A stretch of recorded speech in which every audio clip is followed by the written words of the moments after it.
The sun beats down like a hammer, sweat pools in the ranger's boots. His breath comes in short, ragged gasps.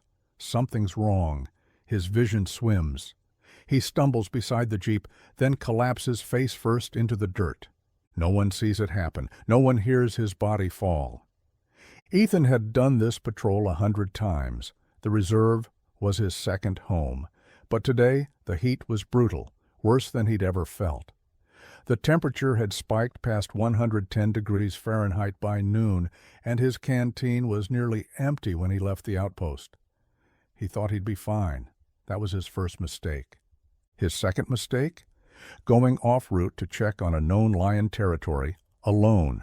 Now, motionless in the dirt, the seasoned ranger lies half buried in the sand, his arm twitching once before going still. His rifle is strapped across his back, useless. The walkie clipped to his vest crackles faintly with static, but no one answers. Ethan's breathing is shallow, dust sticking to the sweat on his face. Flies circle. Somewhere in the distance, a low growl carries across the savanna, and then movement. Golden grass parts silently. A massive shadow emerges from the bush. Paws, heavy and deliberate, press into the dry earth. A lion steps into view, tawny fur streaked with dust, his mane wild in the wind. His amber eyes narrow as he approaches the crumpled man in the sand. He sniffs the air, his ears twitching. One step, then another. Then, suddenly the lion stops. He lowers his massive head to the ranger's face. His breath ruffles Ethan's hair. No reaction.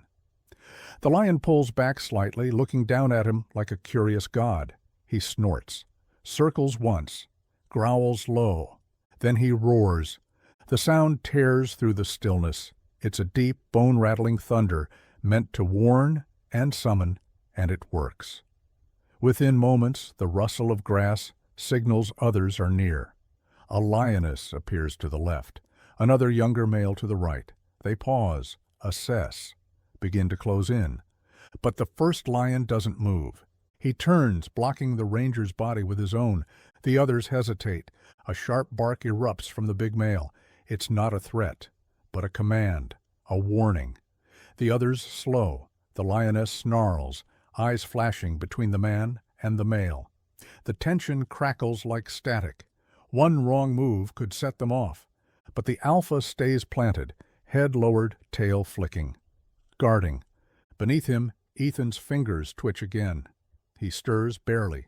His lips part, a faint whisper escaping. The lion lowers his head once more, inches from the ranger's chest, and then he lays down, like a shield. The sun continues to blaze. The savanna remains deadly quiet. But the fallen ranger is no longer alone. The lions close in.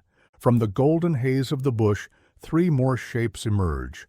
Low, silent, deliberate. Paws glide over dry earth. Eyes lock on the man lying motionless beneath the massive male. They've caught the scent of weakness and blood. The alpha doesn't move. He lifts his head slightly, watching them approach. One lioness edges closer, belly low to the ground. Another younger male flanks from the left, ears flattened, tail twitching. The third, a broad-shouldered adolescent with hungry eyes, bares his teeth. They don't recognize this man. They don't care what he is. They only see an opening. But the alpha remembers. He rises slowly, muscles rippling beneath golden fur, mane catching the wind. A low rumble vibrates from his chest. His eyes glow with intensity, not fear, but challenge. The others freeze. The lioness gives a hesitant snarl, but it's soft. The younger male lowers his head. The adolescent flinches but holds his ground. The standoff brews like a storm waiting to break. Then an explosive lunge. The adolescent charges. Claws out, dust flying, he barrels toward the ranger's body.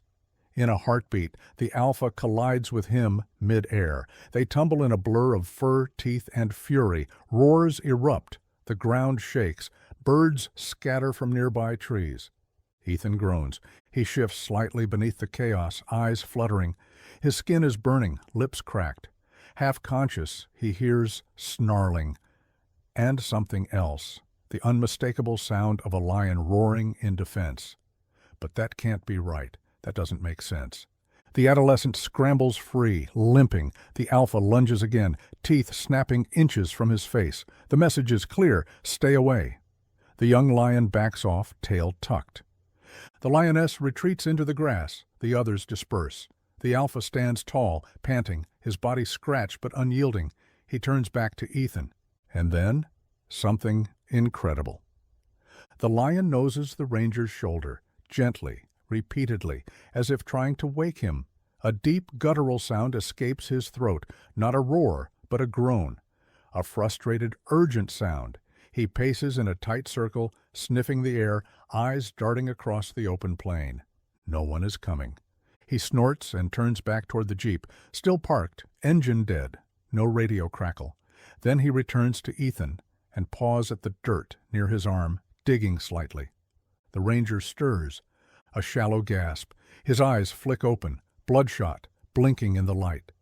Everything spins, shapes blur, but then those eyes, that mane, the lion standing just feet away. Panic surges through him, instinct. His hand jerks toward the strap on his vest, his lips part to shout, but the lion doesn't strike, doesn't growl, he just stares. Ethan freezes, heart pounding. There's something familiar, a scar on the lion's flank. A memory flashes, a cub in his arms years ago, rescued from poachers. Impossible. The lion turns toward the open savanna and roars again, not for dominance, this time for help.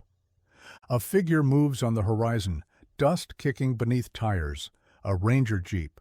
The lion sees it first. He rises, tail low, muscles taut.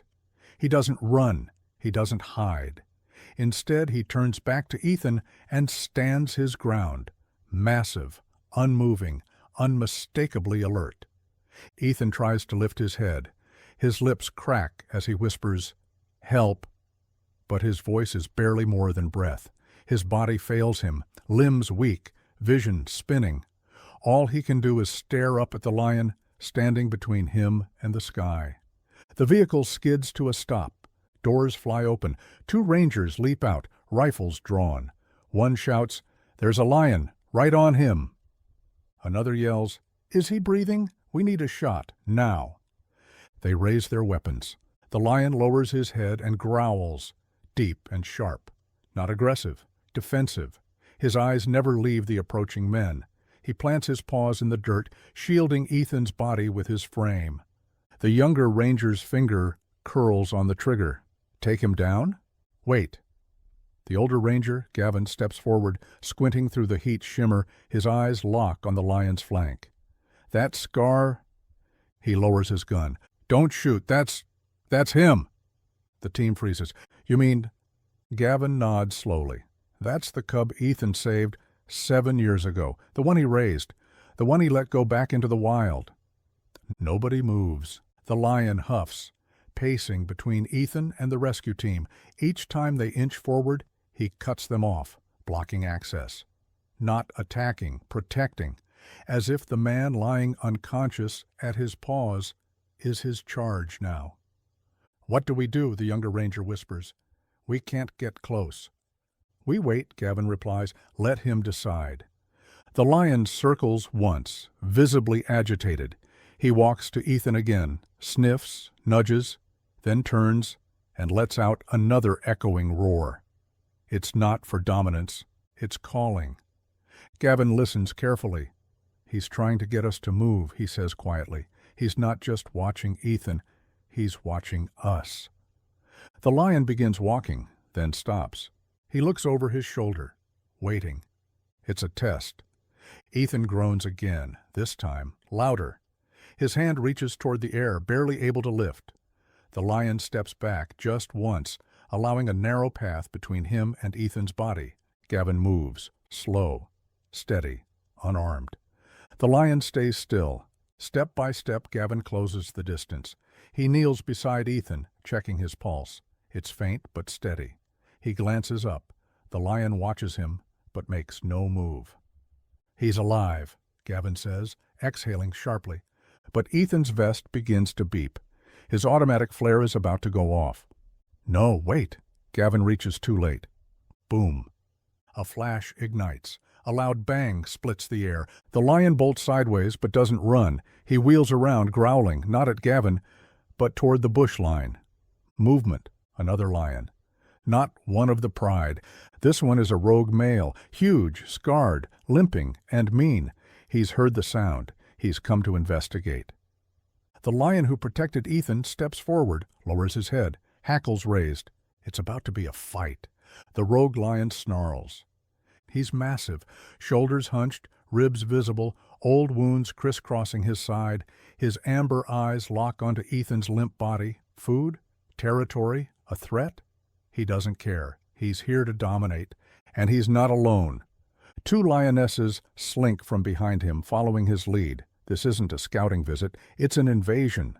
The alpha, Ethan's lion, lowers his body into a crouch. His mane bristles. His tail thrashes like a whip.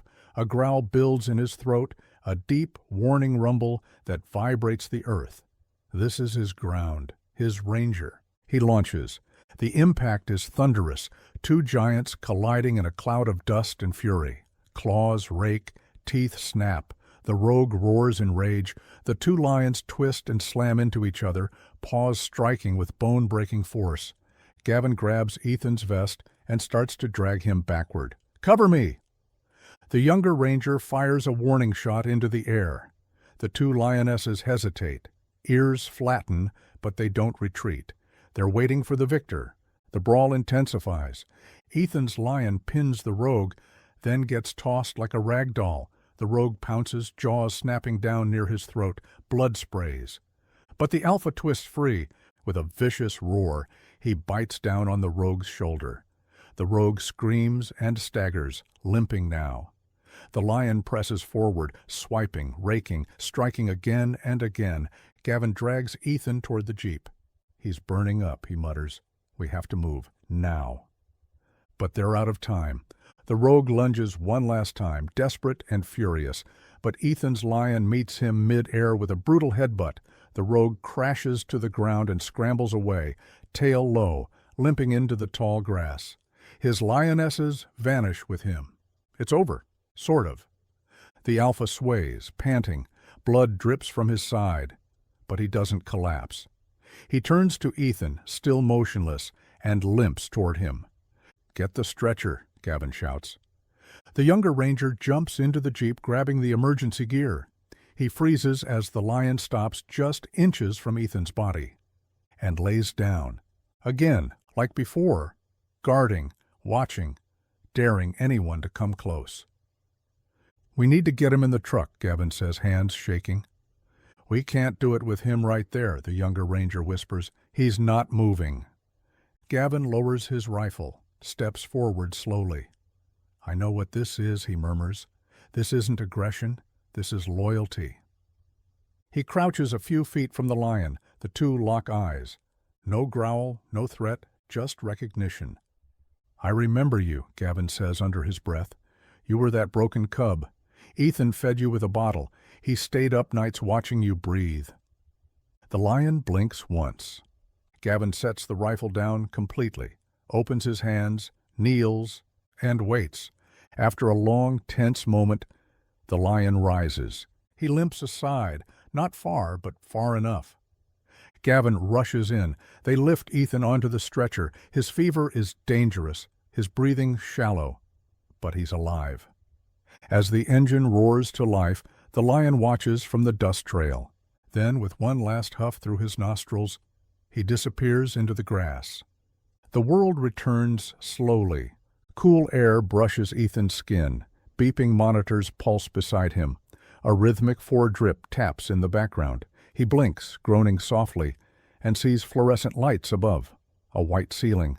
A slow fan turning. He's alive. His lips part, but they're dry. "Water?" he rasps. Gavin appears beside the hospital bed, relief washing over his face. "You're awake." "What happened?"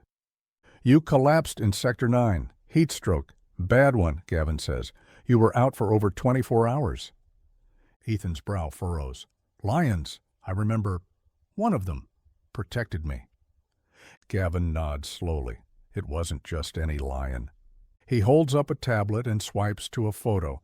A scarred lion, a side profile. Ethan stares. That scar, that posture.